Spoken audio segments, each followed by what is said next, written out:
So let's get right into it. What can moviegoers expect from The Revenant? An exhilarating, compelling, mad, brutal, beautiful journey that is incredibly well told and one of the best films I think I've ever seen.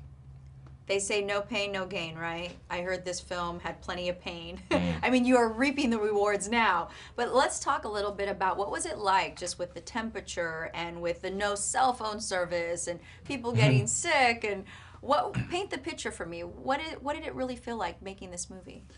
I think part of what made this movie so ambitious was that, you know, we did choose a very inhospitable environment to shoot in. You know, this is a story about men who are really kind of facing some very, very difficult weather elements. And I think the only way to really capture that in the way that this movie does, in this kind of intense, immersive way, was to be out there and be immersed in it. And so for as hard as we found it, I think we were also very kind of grateful to get the opportunity to shoot, you know, on location and actually have, you know, a very realistic environment to react to.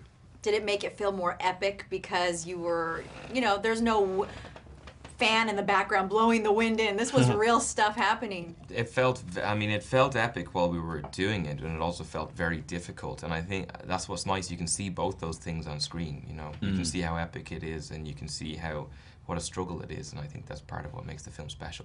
And it's so impressive as well, and this is testament to Alejandra's sort of handling it. So impressive how, you know, we got the opportunity to really also do these very contained, intimate, emotionally intense scenes. You know, I think when you're out there in those elements, and it is so inhospitable, it'd be easy for the kind of finer details to fall by the wayside, and you know, it's very easy for the attitude of like, it's a little bit cold, I think we got that, let's head inside, to creep in. Right. But Alejandro really did, you know, set an amazing example of resilience for all of us. You know, he did not settle for anything less than perfect and never compromised. How did he push each of you to your limits?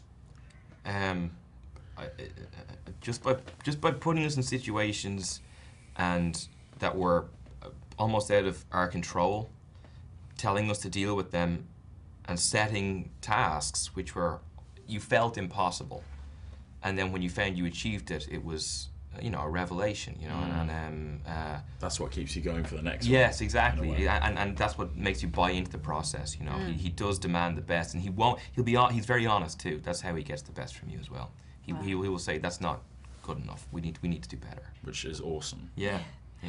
Will, I know yesterday you said at the premiere that Leo was great just by example. Like, he never had to give a pep talk, he never had to say, come on guys, another day, but just led by example. Can you explain that a little bit more?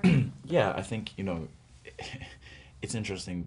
This was a film made by thousands of people, most of whom, if not all, are kind of at the top of their game. And so for me to be surrounded by that many experienced and talented people was a true blessing. And I think, you know, if there were leaders on set, then it was certainly, you know, the most experienced people, and that was, you know, in the shape of Leo, and that was in the shape of Alejandro and Chivo. You know, these guys really did rise to the occasion and led by example.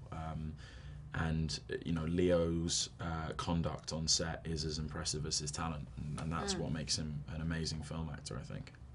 You know, everyone usually takes away from a film a great story that happened on set that you say, oh, when I made The Revenant, this was the story that the cast loved. Or what, do you guys have one of those stories, one of those fond memories now? When you make a film for 7 months, you end up with a lot of those stories, but they also end up blending into one crazy blob.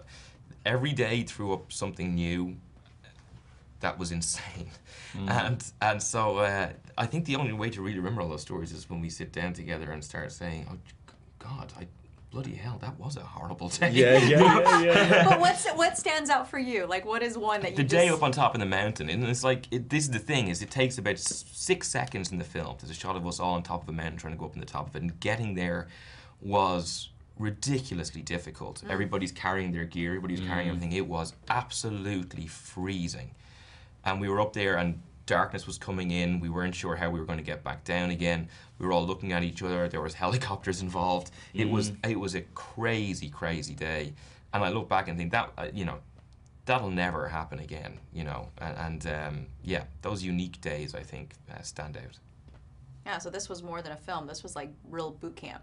This was a kind of life-changing experience. Yeah. I think this experience, if anything, equipped us all with a kind of a resilience that we probably didn't know we had, and I think it's made us all feel like, in the coming challenges that will present themselves as we continue our careers, we're going to be, I guess, a little bit more able to handle those.